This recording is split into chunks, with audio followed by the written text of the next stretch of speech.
Welcome to the Big Cat Lounge podcast, where we interview guests in a casual lounge setting from all over the world, sharing their insights one story at a time. We can be found on Spotify, YouTube, Apple, iHeartRadio, and much more. Please rate and subscribe to our show to stay updated on the Big Cat Lounge. Thank you so much for tuning in.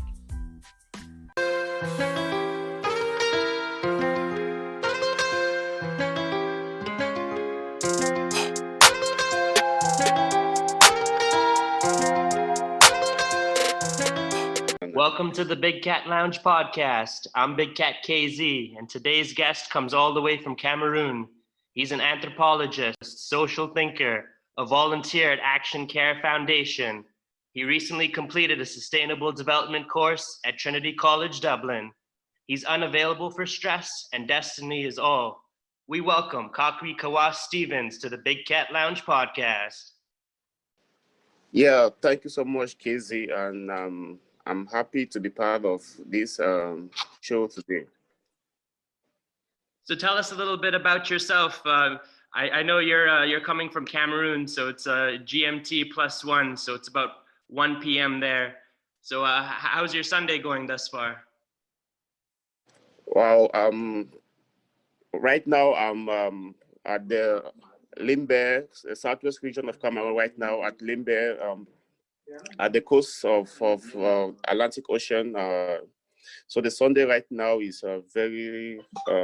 We have a scorching sun right now. Yeah. So my today is very good, and I'm just at home. I went to church and I'm back. So I'm just home right now. Awesome. So I guess tell us a little bit about what an anthropologist and socialist is, because I don't think everyone really knows, like, what that encompasses. So tell us a little bit about the things you've been working on in some of your journey. Yeah, as an anthropologist, or what is an anthropologist is, because I specialize a little bit on cultural anthropologists. So as an anthropologist, we study more of cultures all over the world, the norms, the traditions of different society and different communities, how the human culture try to evolve every day to make the world a better place for everybody to live in. Mm-hmm. And as a socialist, the world is getting difficult every day, and we are trying to see how the human beings we can sit together, reason, and to make the world a better place. So the end result of this all is how the world can be better every day and day. And what made you decide to pick this pathway? I guess there's so many different careers and opportunities that you can pick from, but what made you really have this as your passion? Yeah, because I like to know the day-to-day activity of others, how people live their life on the other side of the world, and try to understand and try to put myself into their situation, mm-hmm. whether from the urban area to the rural area or from the rural area to the urban area. Try to understand how the human being behave in different parts of the world. And I guess a lot of the ways you're able to do that, you were able to travel before COVID, right? And go to other places to see how they were living. Yes, I've been to Dubai and Russia. And how are their societies in comparison to Cameroon? What were you able to learn from there?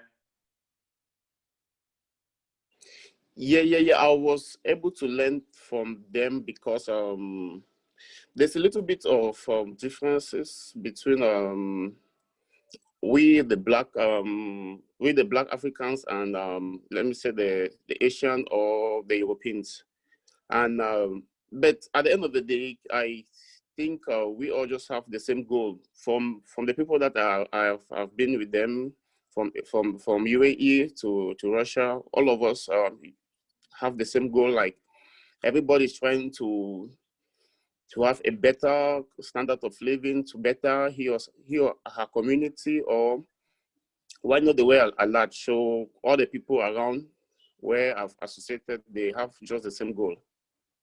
So that's my experience I have with people from the other side of the world. Today's sponsor is Anchor FM app. Go download the free Anchor app today to get started. You can find it at your Play Store or App Store. It's everything you need to make a podcast, and it distributes everything for you so it can be heard on multiple platforms such as Spotify, Apple, Google Podcasts, and many more. This is what I'm currently using right now to edit and record my podcast, and you can do so from your phone or computer. And the tools are really easy to use to help document the Big Cat Lounge journey. So what are you waiting for? Go today and download it. And I guess you recently finished a sustainable development course. Could you tell us a little bit about the development course that you were able to take? Yeah, I did that course at Dublin, Ireland, but it was an online course. So the course it helped me a lot to understand. Helped me to understand that the problem is not all about development. How can you sustain the development in 10 years, 20 years, 50 years to come?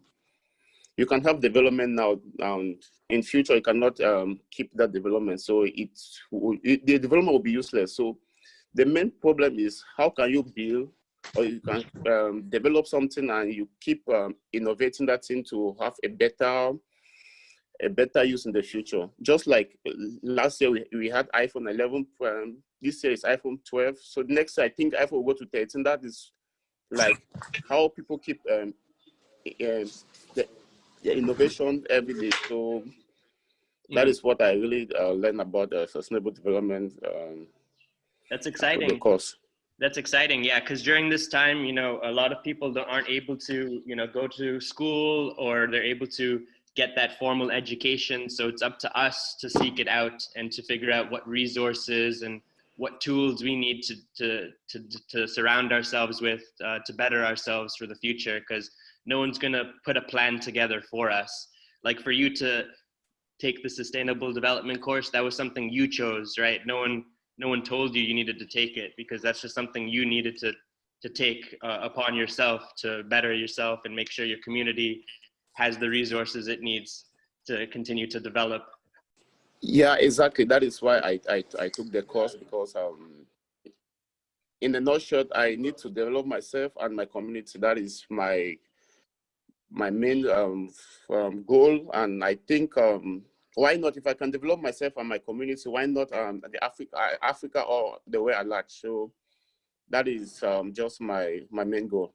Mm-hmm. Let's just say you didn't have to worry about money or food, or just nothing with funds. You didn't have to worry about anything. What would you do with your time if you had X amount of time in the day? What would you do? How would you use your time wisely? Yeah, at times I read books. But most especially I love in America they call it soccer. I love soccer. So I like to travel to meet new people, new places, and just to see that people are happy all over the world. It gives me great joy. Mm-hmm. Mm-hmm. Yeah. Done a podcast recording before? No, this is my first time. Oh, awesome. Yeah, I guess what was holding you back to doing one before? Did anyone ever reach out to you, or it's just something new for you? It's something new to me. Okay. Yeah, I guess for us as well, I'd started in June of last year, June 2020.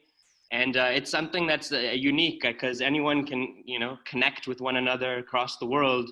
And this is a good platform, because it's just an open conversation about, random topics of what's going on throughout the world, so that others can be more informed, because they're not able to see what's going on in their neighboring country or what's going on in a different continent. They can only know based upon the news. So this is another way to get a good insight for others to just, see what their struggles are and just get a good understanding from the true source itself. Describe for us what a typical day is for yourself. just so others can understand, like, what you do when you get up to when you finish your day. What are some of the things that is necessary, to be a sociologist or an anthropologist or a social thinker? Okay, I will start by saying, when I get up each day, I'm a Christian. I always thank the Almighty God for a new day, and I move out and because right now I can't say I really have like a permanent job. I'm some days I just move out to the street just to see how the people behave. They react to each other. You know, our setting here in Africa is not the same like the Western world or you guys are in America. So at times I just moved to the street to look how the people behave in the society and what are some norms and some regulations that the society has just taken to be like a law. Meanwhile, it's not a law yet, but just try to understand everything, because our setting is somehow still how can I say, the setting sometimes the same thing is like, let me just use the word backward to the European standards of life. And at times when I go there I get a great joy, because you see some people they try to follow the laws that the government have put in place. Some they are just recalcitrant people in the society. So at times when I look at it, I try to talk to them like, why do you do this? Why do you do that? And why didn't you do it the way that the government has made it to be? You choose to go the other way around. So at times I used to have so many reasons why they are behaving the way they are behaving, and I keep it in mind, and that is what I know as an anthropologist I'm supposed to do. And I believe one day I will write a great book about it, and on how people from this age to this from this period of the year to this period of the year, how they behave in my society, and what made them to behave the way they did. That's exciting. I think the world's ready to hear and to see what you've been able to capture. Because I know Cameroon's a very diverse country. I think, they have over 200 different ethnic groups. So they're one Exactly. of the most, ethnic in Africa. So you're able to really see a lot of different cultures and see how they interact. So that is very exciting that you're able to be there in the forefront. Yeah, for sure.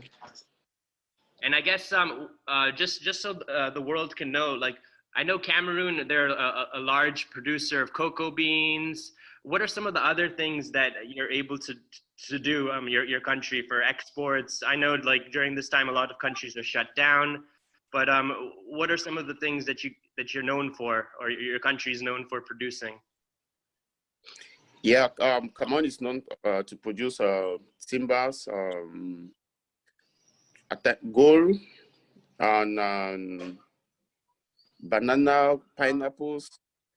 I think all those things are some of the cash crop that our country or our government also export. Like a lot, we only know certain things, I guess, what you hear. So I'm very curious to know, like, exactly, how people are living, because I know some countries are in complete lockdown, and the U.S. is not so much.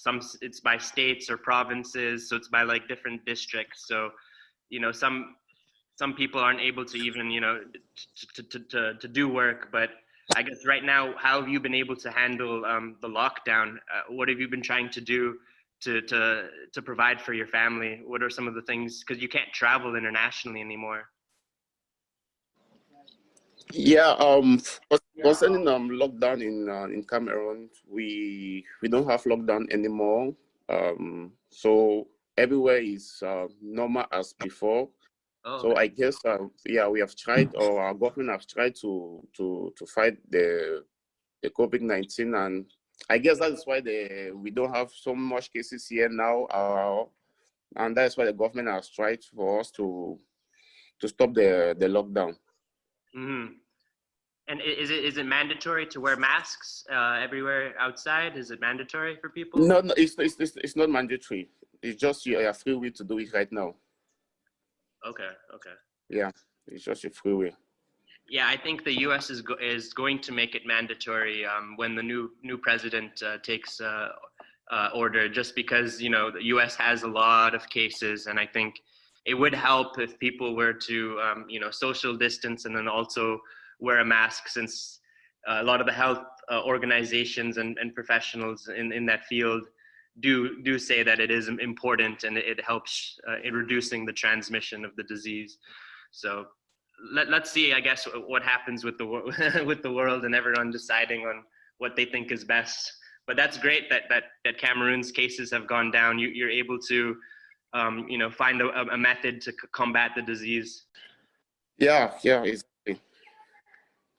So yeah, is there anything you want to tell our listeners or those that are tuning into the podcast? Right now we have. For now, I'm happy to be part of the platform. Our listeners, they range from all over the world. We have, I'd say, like no more than 5% in each country. Like we have 5% people listening in Canada, 2% in India. I think maybe we're less than 1% in Africa. So now maybe after this podcast, we'll be up maybe 1.5%. So let's see, as we expand to Big Cat international status. Yes. I'm happy to be part of this platform, and I hope we keep on moving to the next level. Yeah, and as your volunteer efforts as an anthropologist for Action Care Foundation, what are some of the things you're doing there? I know you've been working there for I think almost 2 years now. Yeah, as a volunteer in Action Care Foundation, we do volunteering work mostly in the rural areas with girl children and women, like widows.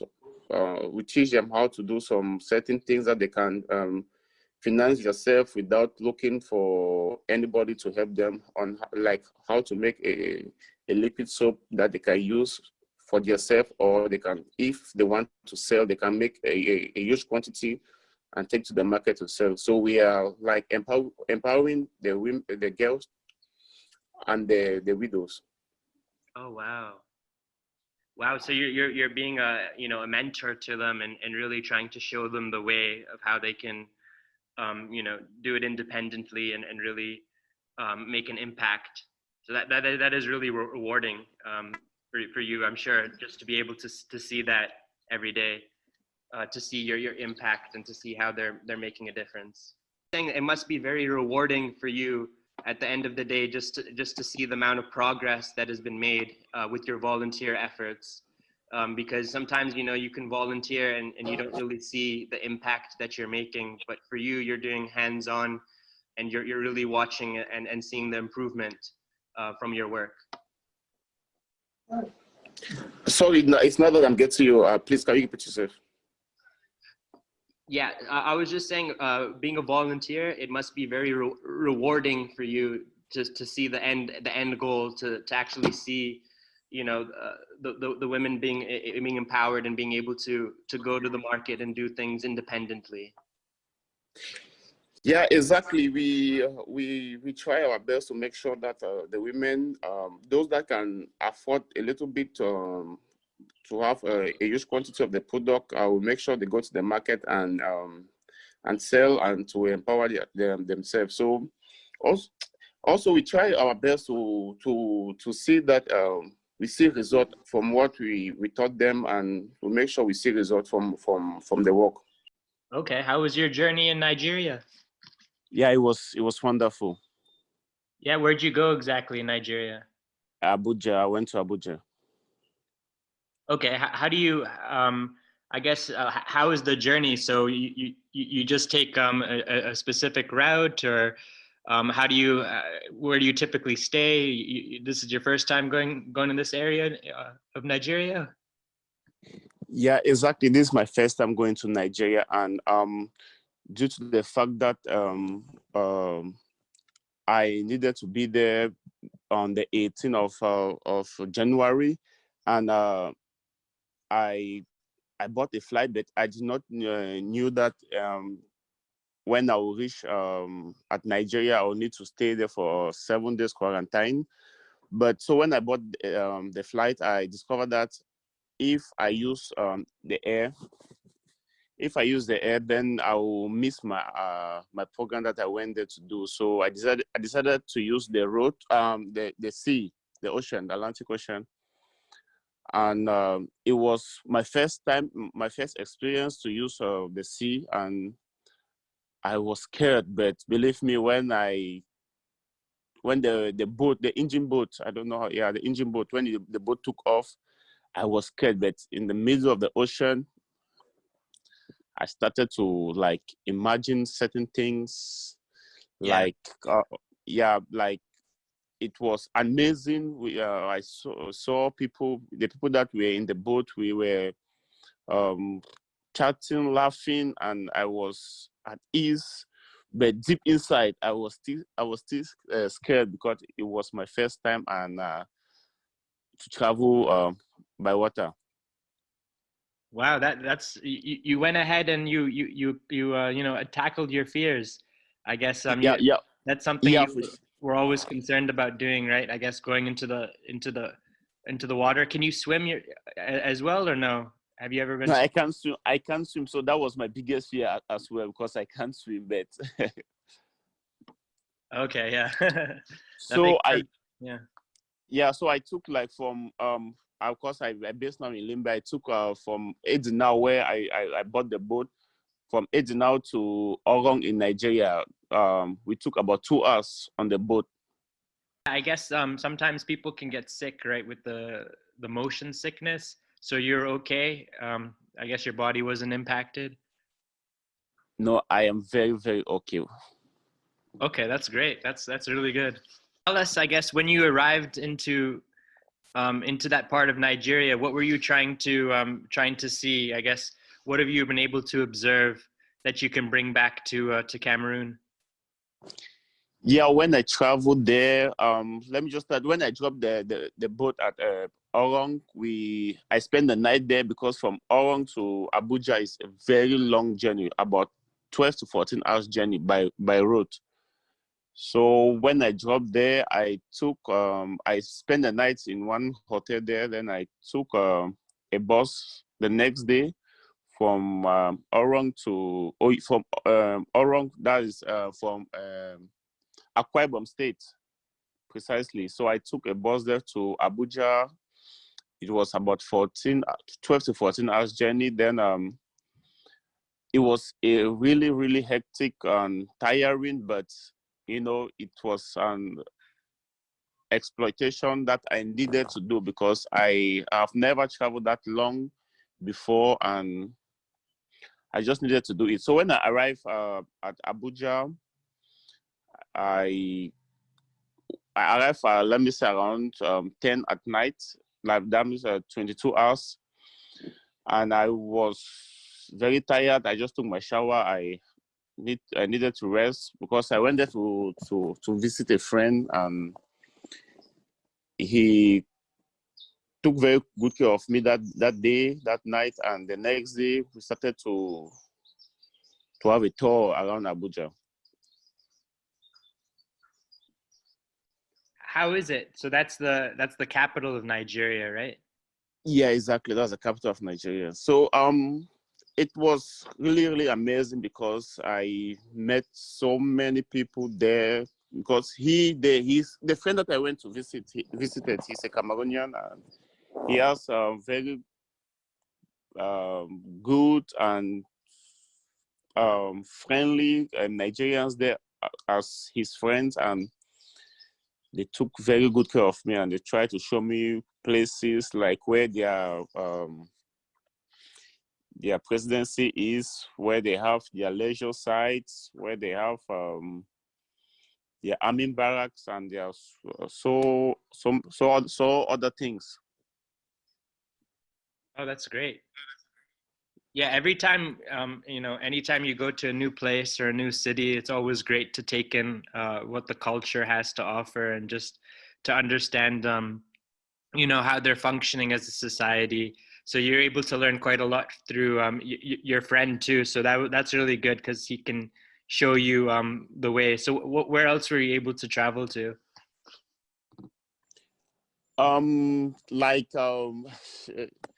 yeah, as an anthropologist, I needed to do that because we need to we adapt to cultures because nobody was born to a particular culture. We just need to adapt to the culture that we find ourselves each day. So Abuja, my friend was living at around New Engineering. The area is called New Engineering. So we are living there. We went to a tour at they call it Asu Rock, where their presidency is.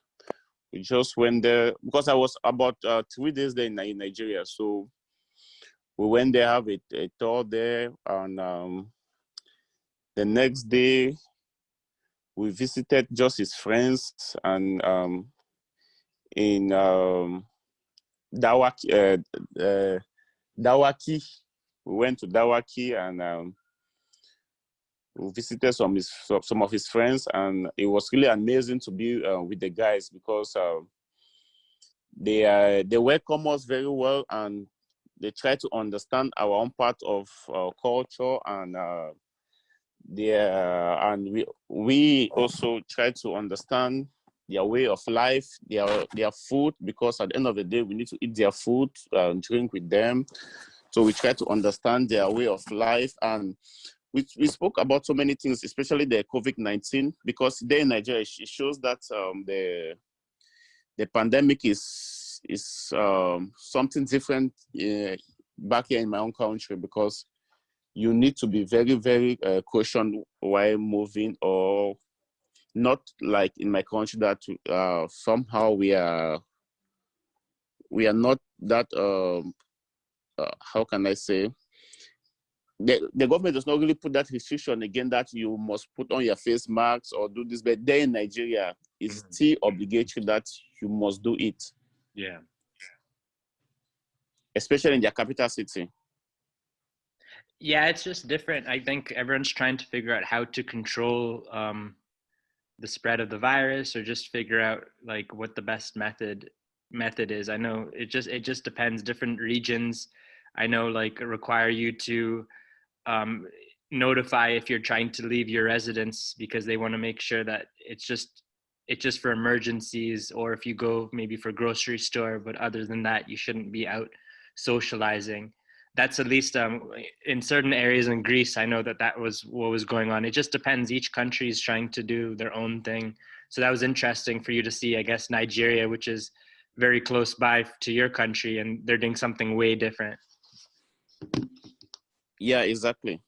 So how has it been for your friend? How has he been able to handle the change there? Have you noticed a big significant change there for the people, their happiness? Okay, because yeah, when we spoke about his experience there in Nigeria, he was like, there is no much difference, because we are just neighboring country, and he has discovered that our attitude here in Cameroon and theirs there in Nigeria, it's almost the same, because people they are friendly as when he was in Cameroon. The same attitude that his neighbor they are giving him is the same attitude that is having there in Nigeria. So he has a very positive remark about his stay in Nigeria. Okay. But concerning the climate part of it, because Abuja is almost at the northern part of Nigeria, so it's somehow desert like, and now it's Harmattan period. So that's the most difficult thing he's facing there right now, because of the Harmattan is different from our own Harmattan here in Cameroon, because there the Harmattan is more than the one in Cameroon. Could you explain what that means exactly to the listeners? Yeah, Hamatan is part of is it dry season that you have the dry cold Okay. that affect your body, and maybe your lips in particular. You crack your lips if you don't and keep yourself you guard yourself very well with long sleeve dresses, and you put a lot of lips balm so that you look good, because if not, your body and your lips will be damaged. Okay, yeah, they become like dry or chapped. Yeah, exactly. Yeah, I think one thing that's very that's a mutual activity amongst a lot of countries. I know, especially in Africa, is football or soccer is what it's known as here. So like I know like you have like the African Cup of Nations and some other competitions. How's that? Is that something that is a mutual discussion with some of your friends and neighboring neighboring countries? Yeah, exactly. In Africa, we have Egypt that has 7 African nation cup. They have 7 of it. Cameroon comes with 5, then Nigeria with 4. So we always compete with that. To keep our discussion move as youths, we must talk about soccer.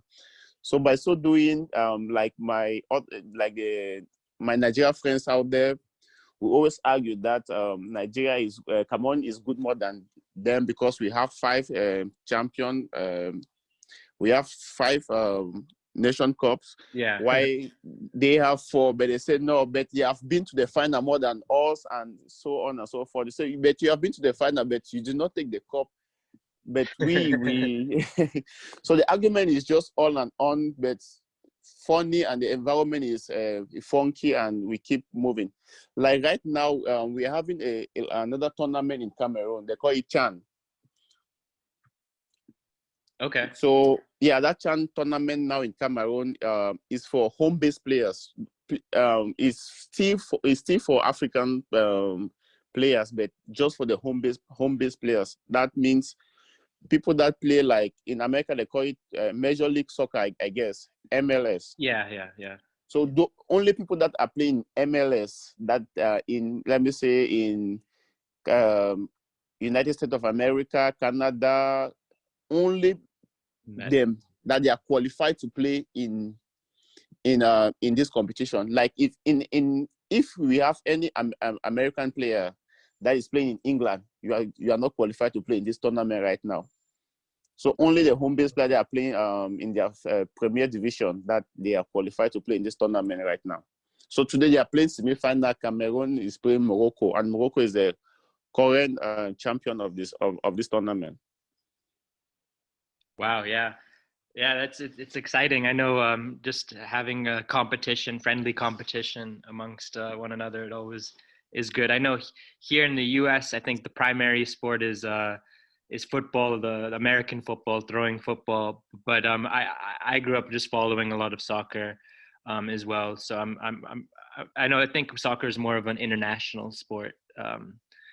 More people in other countries, they're well aware of soccer in the World Cup and some of the major events. Yeah, soccer is good, because even when I was growing up, I used to dream that to become a soccer player, but the dream never come to pass. Yeah, I mean it's difficult. I think a lot of people dream to become like a professional athlete, but it's just the odds are against you. I mean, you can still strive and try your best, but after a certain point, you may have to change your expectations and maybe still give back to the game, but in a different way. Maybe not being a professional athlete, but maybe being a coach or advising or something along those lines. Yeah, exactly. So tell us a little bit more about like some of the music, some of the setting. Is there a big difference there between Nigeria and Cameroon in terms of some of like some of the music scene, or just some of the things that you'd hear maybe on the street, or in the neighborhoods? Do you notice anything? Okay, like if I may say something, when I was in Abuja, Abuja is is a well planned city, believe me, and their roads their roads and building is beautiful, more than the one we have here in our own Oh yeah. capital city. Mhm. So with that, I say Nigeria is doing something about their sustainable development, and so everything about that to say something about that. I think Nigeria is forging ahead better than my country. And concerning music, we know we have our own African hip hop style of music, and I think on that aspect also, Cameroonian, we the Cameroonians, we are the artists. They are still trying to come up to let me say, to line up with the Nigerian artists, because for me, I believe, I personally, because now I'm just being subjective about it, I believe the Nigerians music industry is still up there more than us, because they have been into the game for a very, very long time now. And Cameroon, we are still coming up about the whole show. So I believe in some years to come, I think we'll still level up with them. But now they are still up there. Yeah, no, it's unique just to see the different cultures and to understand, like what's going on. I guess, are you able to promote some of these artists through the local stations, or how are they able to get some exposure? About Cameroon artists. Yeah, just about artists, I guess, in general, like, or how would they go about like making a living? Well, for that, I can't really say much about it, because I personally am not too close about them, but I know they make their living out of concert, when they call them for concert events, like wedding events, birthday events, and so that is how I know they make some of their money. But I Yeah. can't really say much about it, because I am not really close to any of them. Yeah, no, it makes sense. I think right now that industry has been hit really, really hard, because they really relied upon concerts and human interaction and large gatherings. But because of COVID, now you just have to go more to digital again, and just use your phone to interact with your fans, and really try to have that personal feeling. Because when we come out of this, then when we go back to concerts, they need to still have that engagement. Otherwise, people may forget their name. Yeah, for sure. I think that this COVID is their major problem right now. Even though we follow some of them on IG, we listen to their music on IG and Twitter, and even on Facebook. We try to follow some of them there. But I believe right now they are really facing a lot of difficulty due to this the COVID, because now you cannot really host a huge crowd in one place. It's still forbidden, yeah. But so I think that is one of their major problems that they are facing right now. Yeah, and I know, like, in Nigeria, there's a lot of I mean, here too, there is some aspects of this, like police brutality. I know there's a big like end SARS movement there. Did you notice that on the streets? Was there a lot of protesting still? No, before I went there, that the NSAS thing has stopped. But I had a guy that I met, and he was trying to explain certain things to me about the NSAS stuff and so on and so forth. And I was like, if I try to understand African society, like, is all of African society, especially the West African part of Africa. It's as if it's one mother that gave birth to all the leaders, because all things that is happening, it happened within the same country, because like NSAS brutality, we also have that in Cameroon, because the police at times will just on the street just start to harass you. That it's funny, it's just funny in Yeah, I guess it's like, yeah, people laugh about it, but at the same time, like if you're the one being being abused by the police, it would be different. But it's just, yeah, I guess people just observe, and that's just what maybe has been going on for some time, and people want to put an end to it. They're tired of watching it occur, I think. Yeah, for sure. People are tired of it, because you cannot leave your house, because at times you just hear some funny statement like, a young man like you, why are you holding iPhone 12 or iPhone 11? Where did you take the money? Some certain things that is funny to understand, and they start to harass you on the street and start to tell you funny stories that, man, is.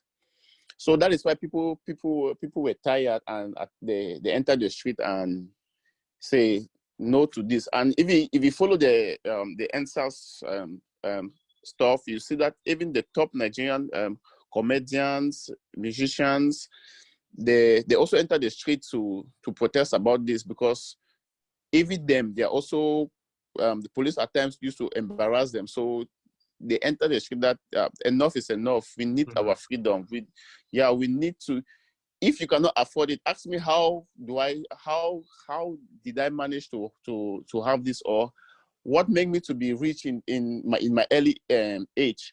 Don't embarrass me on the street and start to tell me funny stories without no investigation, no proof, nothing.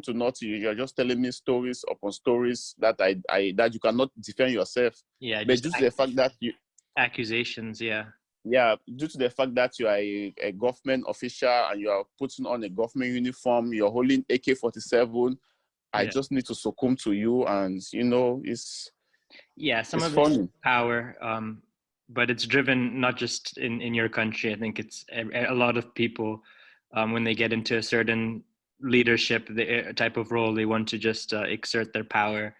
But yeah, I think things are changing. I think the world has realized we can't continue to have this occur, and people are fighting back. I think that's the big change that we noticed even last year alone. I think there's a movement now, a global movement. Yeah, so tell us, is there any other like specific differences that you noticed between the cultures, like any type of cuisine, anything that really stood out to you that you can bring back? Yeah, like we have about 230 something ethnic groups in Cameroon, and I don't know about Nigeria. So so to give some comparison about it is, anyway, let me just be general. About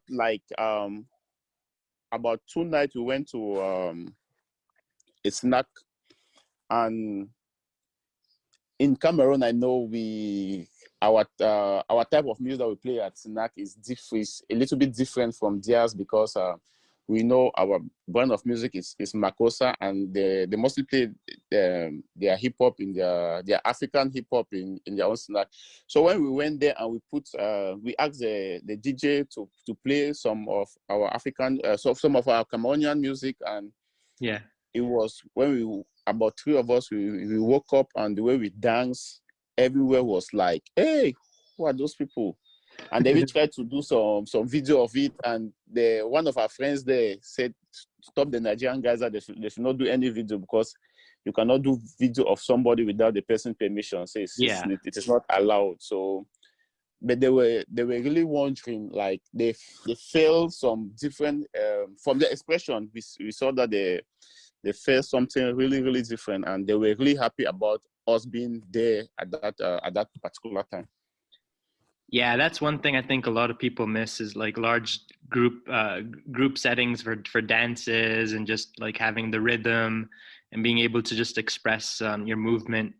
I mean, we'll get to that point again, but it's just going to be in smaller sessions, smaller groups for now. And I guess for us, we first connected through LinkedIn. So tell me a little bit more about your experience on LinkedIn.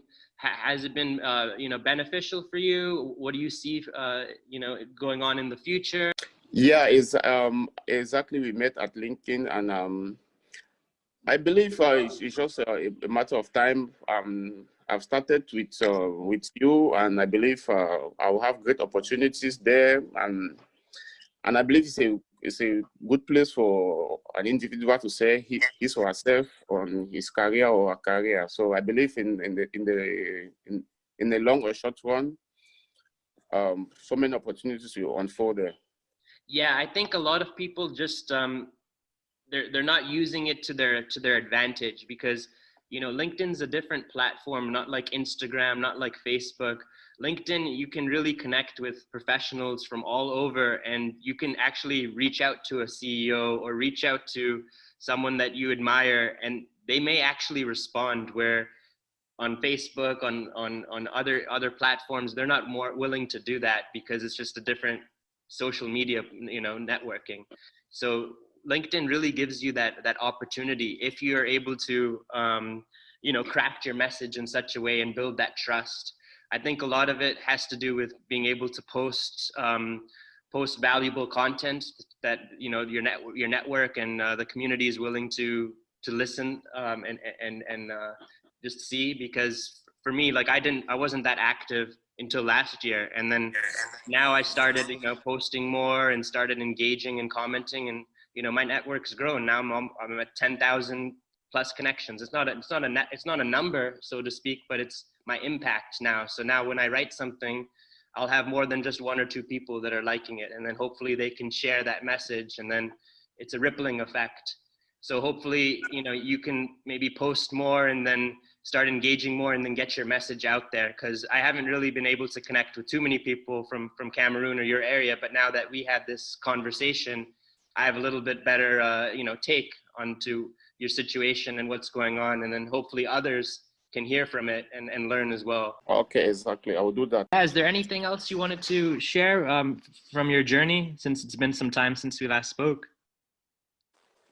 Nothing in particular, because nothing really changed since I came back. Nothing has really changed, so everything is fine.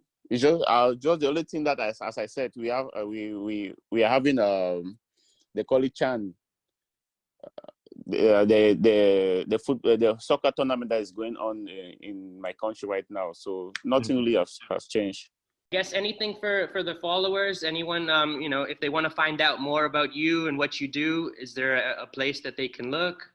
Is there anything you want them to look for?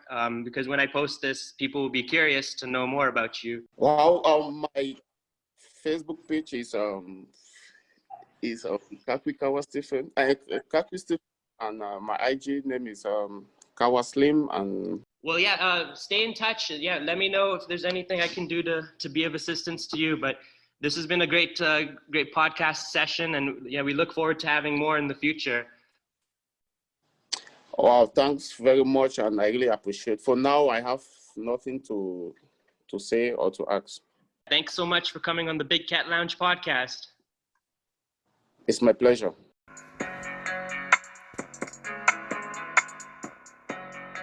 We are accepting applications if you think you have what it takes to be a big cat and be a guest on the show. Email us at bigcatlounge@gmail.com.